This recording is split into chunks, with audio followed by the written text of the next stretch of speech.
Bangladesh Myanmar সীমান্ত এখন এক ফুটন্ত কড়াই। সীমান্তে মরিয়া হয়ে উঠছে আরাকান আর্মি। কি করছে বাংলাদেশ? বিশ্বে যত দেশহীন মানুষ আছে এদের 4 ভাগের 1 ভাগ বাস করছে বাংলাদেশে। সেই জনগোষ্ঠীর নাম রোহিঙ্গা। একক দেশ হিসেবে বাংলাদেশ এশিয়ার মধ্যে প্রথম যারা সবচেয়ে বেশি শরণার্থীকে আশ্রয় দিয়েছে। কিন্তু এই আশ্রয় কতদিন, কত মাস, কত বছরের জন্য?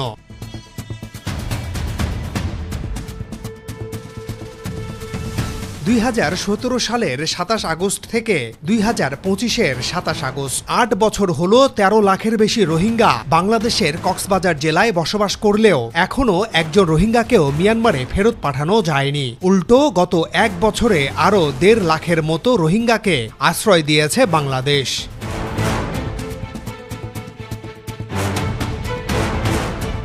এদিকে সীমান্তের ওপারে রাখাইন রাজ্য দখলে নিয়েছে সশস্ত্র গোষ্ঠী আরাকান আর্মি। তারা একের পর এক সীমানা বাড়িয়ে চলছে। এমনকি বাংলাদেশের সীমান্ত সংলগ্ন এলাকায় তৎপরতা বাড়িয়েছে আরাকান আর্মি। সবচেয়ে দুঃখজনক ঘটনা, মঙ্গলবার 3 ঘন্টার ব্যবধানে কক্সবাজারের টেকনাফ উপকূল থেকে বাংলাদেশের 18 জেলেকে ধরে নিয়ে গেছে আরাকান আর্মির সদস্যরা। এই নিয়ে গত 4 দিনে 50 জনের বেশি জেলে অপহরণ করেছে এই সশস্ত্র গোষ্ঠী। বোঝাই যাচ্ছে পরিকল্পিতভাবে বাংলাদেশের বিরুদ্ধে উস্কানিতে মেতেছে তারা।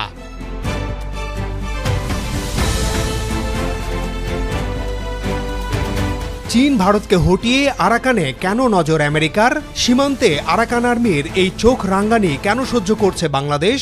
রোহিঙ্গাদের কি ফেরত পাঠানো আদৌ সম্ভব হবে? বাংলাদেশের কি উচিত রাখাইন রাজ্য দখল করা? এসব নিয়ে বিস্তারিত আলোচনা করব এবারের প্রতিবেদনে।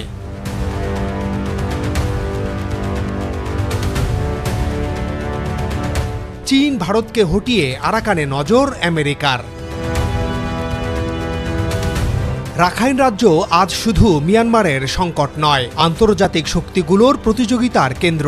চীন বহু আগেই এখানে বড় বিনিয়োগ করেছে। কিয়াকফিউ গভীর সমুদ্র বন্দর থেকে শুরু করে গ্যাস তেল পাইপলাইন সবই চীনের স্ট্র্যাটেজিক করিডোর।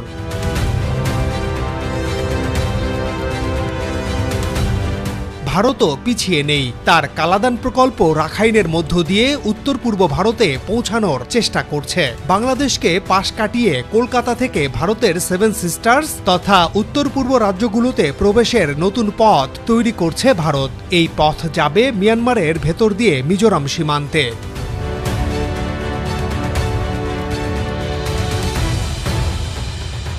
চীন ও ভারত যখন মিয়ানমার ও আরাকান রাজ্যকে ঘিরে প্রভাব ও বিনিয়োগ নিয়ে ভাবছে, তখনই এখানে প্রবেশের ছক কষছে মার্কিন প্রশাসন। কারণ একটাই, চীনকে ঠেকানো। রাখাইন যদি আরাকান আর্মির নিয়ন্ত্রণে চলে যায়, মিয়ানমার সেনা দুর্বল হয়, তখন ওয়াশিংটনের জন্য এটি হবে একটি নতুন খেলাঘর। এশিয়ার দক্ষিণ পশ্চিম সীমান্তে তারা চাইছে এমন একটি করিডোর যেটি দিয়ে তারা চীনকে চাপে রাখতে পারবে। তাহলে প্রশ্ন আসে, আরাকান আর্মির উত্থান কি কেবল স্থানীয় বিদ্রোহ, নাকি এর পেছনে বড় শক্তির আঁচল ধরা সমর্থন আছে? বাংলাদেশের কি করা উচিত? সীমান্তে আরাকান আর্মির চোখ রাঙ্গানি কেন সহ্য করছে বাংলাদেশ?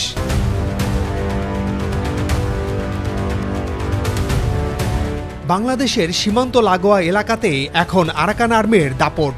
ভারী অস্ত্র, ড্রোন, ট্যাঙ্ক মোতায়েন করে তারা পুরো সীমান্তকে প্রায় সামরিক ঘাঁটিতে পরিণত করেছে। টেকনাফ ও বান্দরবান সহ সীমান্ত সংলগ্ন এলাকায় তৎপরতা দেখা যাচ্ছে আরাকান আর্মির। অভিযোগ উঠেছে, দেশের পাহাড়ি সশস্ত্র কোনো গোষ্ঠীকে অস্ত্র ও প্রশিক্ষণ দিচ্ছে আরাকান আর্মি। উদ্দেশ্য বাংলাদেশকে অশান্ত করা।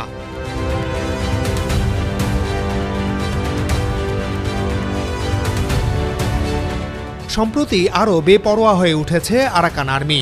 একের পর এক জেলেদের অপহরণ করছে তারা। সব মিলিয়ে গত 4 দিনে অর্ধশতাধিক জেলে অপহরণের শিকার হয়েছেন। এ পরিস্থিতিতে মাছ ধরতে যাওয়া জেলেরা নিরাপত্তাহীনতায় ভুগছেন। বাংলাদেশি জেলেদের একের পর এক অপহরণ এটি নিছক কাকতালীয় নয়, এটি এক ধরনের মনস্তাত্ত্বিক চাপ তৈরি করছে। যেন বোঝানো হচ্ছে তারা এখন রাখাইনের আসল নিয়ন্ত্রক। বলা হচ্ছে আরাকান আর্মির এমন দুঃসাহস হয় কিভাবে? প্রশ্ন উঠছে, বিজিবি ও সেনাবাহিনী কি পারছে তার দেশের জনগণের নিরাপত্তা দিতে?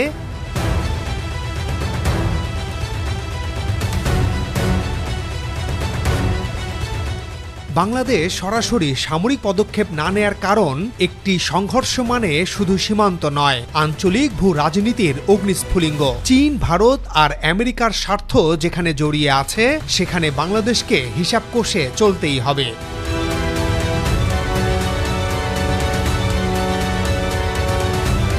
রোহিঙ্গাদের ফেরত পাঠানো কি আদৌ সম্ভব?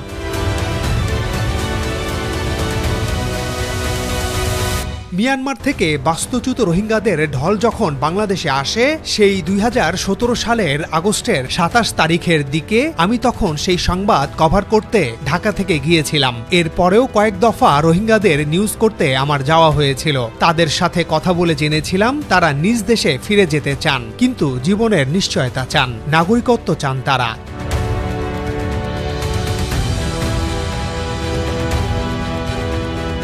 কত কত আন্তর্জাতিক সংস্থা, দেশ, মানুষ সেখানে রোহিঙ্গাদের জন্য কাজ করছে। প্রায়ই বিদেশ থেকে দাতা, রাষ্ট্রদূত, অতিথিরা রোহিঙ্গা ক্যাম্প পরিদর্শনে আসেন। বারবার মেলে আশ্বাস, কিন্তু ফল হচ্ছে 8 বছর হয়ে গেলেও একজন রোহিঙ্গাকেও ফেরত পাঠানো যায়নি। বিগত সরকারের সময় ভারত একবারের জন্যও রোহিঙ্গা ইস্যুতে বাংলাদেশের পাশে দাঁড়ায়নি।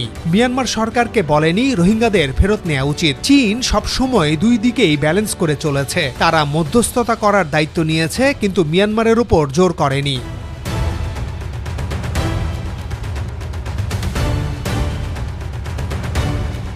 আর এখন মিয়ানমারের অবস্থা আরো জটিল। মিয়ানমার এখন আর আগের মতো রাষ্ট্রীয় নিয়ন্ত্রণে নেই। রাখাইন রাজ্য কার্যত আরাকান আর্মির হাতে। তাদের শর্ত ছাড়া কাউকে ফেরত নেওয়ার পরিবেশ নেই।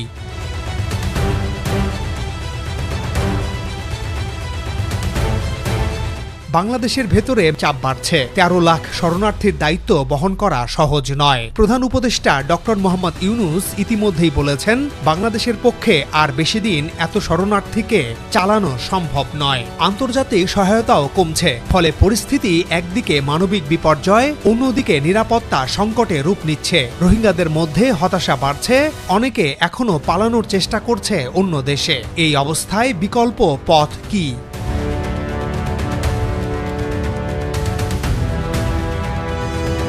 বাংলাদেশের কি উচিত রাখাইন রাজ্য দখল করা?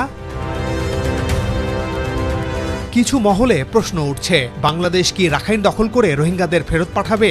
বাস্তবে এটি শুধু অসম্ভব নয়, বিপজ্জনকও। কারণ রাখাইন দখল মানে সরাসরি মিয়ানমারের ভূখণ্ডে প্রবেশ। এতে আন্তর্জাতিক আইন ভঙ্গ হবে। একই সঙ্গে এই অঞ্চলে চীন, ভারত এবং আমেরিকার কৌশলগত স্বার্থ জড়িত।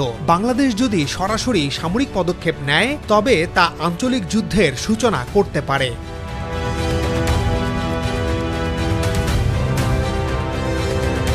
বাংলাদেশের স্বার্থ বরং অন্য জায়গায়। কূটনৈতিক চাপ সৃষ্টি করা, আন্তর্জাতিক মহলকে সক্রিয় রাখা, সীমান্তে নিরাপত্তা জোরদার করা এবং মানবিক সংকট সমাধানে বিশ্বকে যুক্ত করা। রোহিঙ্গা সমস্যা একদিনে তৈরি হয়নি, তাই একদিনে সমাধানও হবে না। কৌশলগত ধৈর্য আর বাস্তবসম্মত পদক্ষেপই এখানে একমাত্র পথ।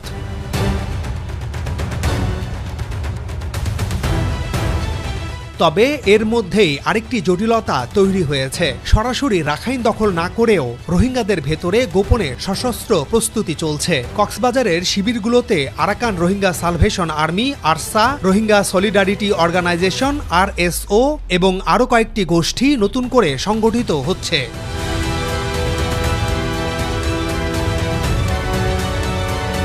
আন্তর্জাতিক সংকট গবেষণা গ্রুপ ICG জানিয়েছে, 4 ব্রাদার্স অ্যালায়েন্স নামে একটি জোট গঠিত হয়েছে, যেখানে আছে RSO, আরসা, ইসলামী মহাজ এবং আরাকান রোহিঙ্গা আর্মি। তাদের লক্ষ্য একটাই, রাখাইন রাজ্যে নিজেদের জন্য জায়গা করে নেওয়া।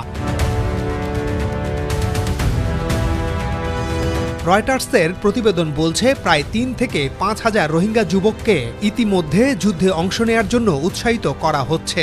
ধর্মীয় ভাষণ, প্রতিশোধের ডাক আর স্বাধীনতার স্বপ্ন, এসব দিয়ে তাদের উদ্বুদ্ধ করা হচ্ছে। এদের অনেকেই মনে করে বাংলাদেশের শিবিরে বসে থাকার চেয়ে লড়াই করাই শ্রেয়।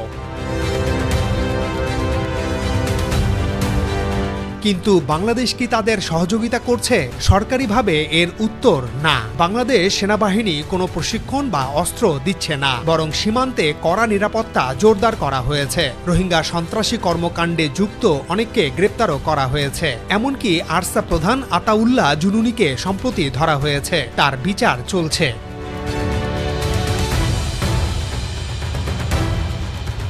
তাহলে প্রশ্ন হলো, রোহিঙ্গারা কি একাই রাখাইনে যুদ্ধ করবে? বাস্তবে তারা চেষ্টা করছে একজোট হতে, কিন্তু বড় ধরনের সামরিক সাফল্যের জন্য আন্তর্জাতিক সমর্থন দরকার।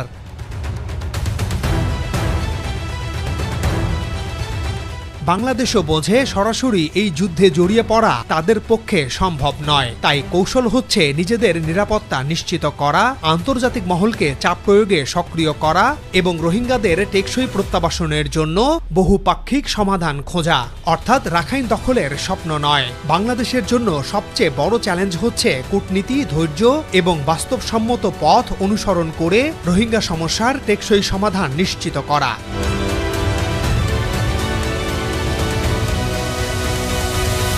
দর্শক, এই বিষয়ে আপনাদের মতামত কি? আরাকান আর্মির বিরুদ্ধে বাংলাদেশের কি এখন আরো কড়া পদক্ষেপ নেওয়া উচিত, নাকি কূটনৈতিক সমাধানের দিকে তাকিয়ে থাকা দরকার, নাকি রোহিঙ্গা সশস্ত্র গোষ্ঠীদের প্রশিক্ষণ দিয়ে রাখাইনে পাঠানো উচিত? কমেন্টে জানান। আজ এ পর্যন্তই। আবারও দেখা হবে নতুন কোনো প্রতিবেদনে। সাবস্ক্রাইব করে পাশে থাকুন।